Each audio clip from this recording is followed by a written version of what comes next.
সুপ্রিয় বন্ধুরা, সবাইকে স্বাগতম জানাচ্ছি। আজকে আমরা আলোচনা করব 6 সেপ্টেম্বর 2024 তারিখে আমাদের কর অঞ্চল 23-এর অফিস সহকারী কাম কম্পিউটার মুদ্রাক্ষরিক পদে যে পরীক্ষা অনুষ্ঠিত হয়েছে তার সম্পূর্ণ প্রশ্ন ব্যাখ্যা সহ সমাধান নিয়ে আমাদের চ্যানেল জব এক্সাম মেট ভিডিও, আমাদের চ্যানেলে তৃতীয় ও চতুর্থ শ্রেণীর সরকারি চাকরির প্রস্তুতির অনলাইন লিখিত কোর্স চালু হয়েছে। আপনারা চাইলে স্ক্রিনে দেখানো নম্বরে আমাদের সঙ্গে যোগাযোগ করতে পারেন। তো প্রথম প্রশ্ন ছিল বিপরীতার্থক শব্দ লিখুন। অবনত, এটা হবে হচ্ছে উন্নত। উৎকর্ষ, এটা হবে অপকর্ষ। অর্বাচীনের বিপরীত হবে প্রাচীন। বৈরাগ্য, এর বিপরীত হবে আসক্ত। এবং নশ্বর, এর বিপরীত হবে হচ্ছে অবিনশ্বর বা অমর।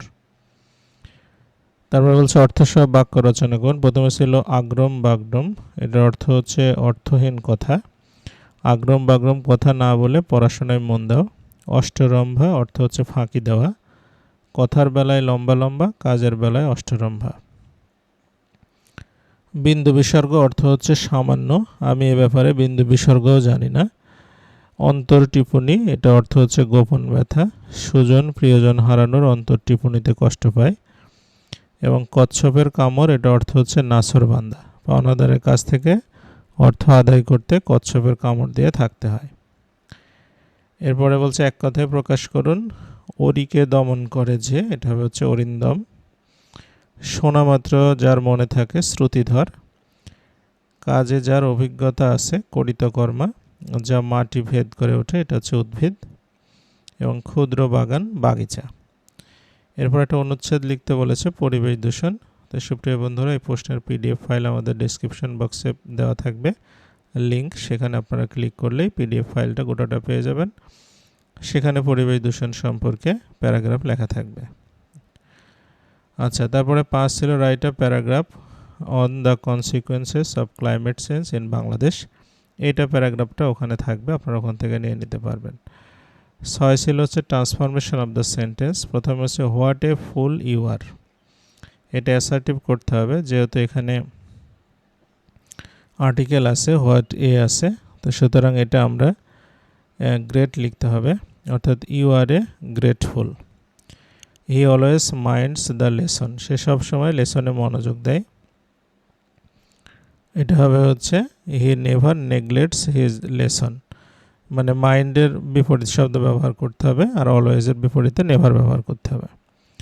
এরপর আছে no one can do this, এটা হচ্ছে আমরা নো ওয়ান যেহেতু আছে হু দিয়ে শুরু করব, অর্থাৎ হু ক্যান ডু দিস। এরপর বলছে I lost this pen yesterday, এটা কমপ্লেক্স করতে হবে, this is the pen which I lost yesterday. তারপরে ছিল হচ্ছে though he is poor he is honest. আচ্ছা, এটা হচ্ছে he is poor but honest, though দ্বারা থাকলে আমরা হচ্ছে কমা উঠাই দিয়ে সেখানে কম্পাউন্ডের জন্য বাট বসাবো। এরপরে আমরা আসি হচ্ছে ট্রান্সলেশনে। বলছে বৃষ্টি থামার পর আমরা রওনা করেছিলাম। We started after the rain had stopped. এখন 10টা বাজতে 5 মিনিট বাকি। It's 5 minutes to 10। আহারের পর স্নান করা ভালো নয়। Taking bath after having food is not good. আমি এখনও তাকে দেখিনি। I have not seen him yet. এবং এই ফুলটি গন্ধ ভালো। This flower smells good. এরপরে 8 বলছে চেঞ্জ দ্য ফলোয়িং নাম্বারস। প্রথমে ছিল হচ্ছে অ্যাজেন্ডাম, এটার অপোজিট হবে অ্যাজেন্ডা। অক্সেনের অপোজিট হবে অক্স। গুজ, এটা অপোজিট হবে গিজ। লিপ লিপস এবং বাফেলো বাফেলাস। আচ্ছা, 9 থেকে অঙ্ক ছিল। প্রথম ছিল যে স্রোতের বিপরীতে একটি নৌকা 52 মিনিটে 13 কিলোমিটার যেতে পারে। স্রোতের বেগ 4 কিলোমিটার প্রতি ঘন্টা। স্থির পানিতে নৌকার বেগ কত? আচ্ছা, 13 কিলোমিটার যায় হচ্ছে 52 মিনিটে, তাহলে আমরা লিখতে পারি যে হচ্ছে স্রোতের বিপরীতে নৌকার বেগ হচ্ছে প্রতি ঘন্টায় হবে কত? যেহেতু 13 কিলোমিটার যায় 52 মিনিটে, তাহলে 52 দিয়ে ভাগ করে 60 দিয়ে গুণ করলে আমরা 1 ঘন্টাটা পেয়ে যাব, 15 কিলোমিটার। আর আমরা জানি হচ্ছে স্রোতের অনুকূলের বেগ নৌকার বেগ, আর স্রোতের বেগ বিয়োগ করলে স্রোতের প্রতিকূলে বেগ পাওয়া যায়।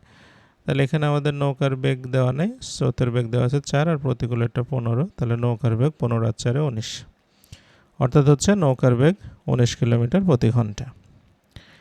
এরপরে বলছে যে পিয়ালের কাছে যে টাকা আছে তা দিয়ে 18টি ডাক টিকিট ক্রয় করতে পারে। যদি সে প্রত্যেকটি ডাক টিকিটের মূল্য 4 টাকা কম হতো তাহলে সে আরও 2টি ডাক টিকিট বেশি ক্রয় করতে পারত।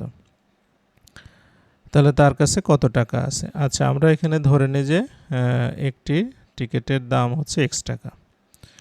তাহলে সে যদি 18টা কিনে তাহলে 18 x টাকাতেই তার টাকা শেষ হয়ে যাবে। আর তাহলে আমরা প্রশ্ন মতে লিখব যে 18x ইকুয়াল টু, আর যদি 4 টাকা করে দাম কম হয় মানে x মাইনাস 4 টাকা হয় তাহলে সে 20টা কিনতে পারবে, 2টা বেশি কিনতে পারবে। তাহলে 20 দিয়ে গুণ করলে টোটাল টাকা হয়ে যাবে। তাহলে এটা 20x minus 80 equal to 18x, তাহলে 2x সমান সমান 80 হবে, অর্থাৎ x এর মান হবে 40। তার মানে একটা টিকিটের দাম হচ্ছে 40 টাকা। এখন সে যদি 18টা টিকিট কিনে তাহলে তার কাছে টোটাল টাকা ছিল হচ্ছে 18 গুণন 40 অর্থাৎ 720 টাকা। এরপরে 11 বলছে যে একটি ত্রিভুজাকৃতি ক্ষেত্রের ক্ষেত্রফল 84 বর্গ গজ। ত্রিভুজের শীর্ষবিন্দু হতে ভূমির উপর অঙ্কিত লম্বের দৈর্ঘ্য 12 গজ হলে ভূমির দৈর্ঘ্য কত? তো এখানে দেওয়া আছে লম্ব 12 আর ক্ষেত্রফল 84 বর্গ গজ। তা আমরা জানি ত্রিভুজের ক্ষেত্রফল হাফ গুণন ভূমি গুণন উচ্চতা। তাহলে এখানে আমাদের ক্ষেত্রফল 84, হাফ গুণন ভূমি গুণন উচ্চতা। উচ্চতাটা হচ্ছে আমাদের দেওয়া আছে 12, তাহলে 2 দিয়ে কাটলে 6 হবে, 6 দিয়ে 84কে ভাগ করলে এটা হবে 14, অর্থাৎ ত্রিভুজের হচ্ছে ভূমি হবে 14 গজ। এরপরে সাধারণ জ্ঞান ছিল লং ওয়াক টু ফ্রিডম। এই গ্রন্থটি কার লেখা? এটা হচ্ছে নেলসন ম্যান্ডেলার আত্মজীবনীমূলক বই। ফুটবল খেলায় আমেরিকায় কি বলে? ফুটবল খেলাকে সকার। ইউরোপীয় রেনেসাঁ কত সালে? 14 শতাব্দীতে। অপারেশন জ্যাকপট কি? এটা হচ্ছে নৌ সেক্টর পরিচালিত গেরিলা অপারেশন। ধূমকেতু পত্রিকার সম্পাদককে? এটা কাজী নজরুল ইসলাম। জীবনঢুলি চলচ্চিত্রের নির্মাতাকে? তানভীর মোকাম্মেল। তেভাগা আন্দোলনের নেতা কে ছিলেন? হাজী মোহাম্মদ দানেশ। গ্লোবাল ভিলেজ বা বিশ্বগ্রাম ধারণাটির প্রবক্তাকে? এটা হবে দার্শনিক মার্শাল ম্যাকলুহান। ইমেইল গ্রহণ করার অধিক ব্যবহৃত প্রোটোকল কি? পপ 3 বা পোস্ট অফিস প্রোটোকল 3। টিন এর পূর্ণরূপ হচ্ছে tax payer identification numbers. Monkey pox কি? এটা হচ্ছে এক ধরনের ভাইরাস যেটা পশু থেকে মানুষের দেহে সংক্রমণ হয়। কম্পিউটারের 2টি ইনপুট ডিভাইসের নাম লিখুন, মাউস এবং কিবোর্ড। নতুন আয়কর আইন কত সালের? এটা হচ্ছে 2023 সালের। সৌরজগতের সবচেয়ে বড় গ্রহ কোনটা? বৃহস্পতি। এবং ইরানের প্রেসিডেন্টের নাম কি? Doctor Masoud Pezeshkian.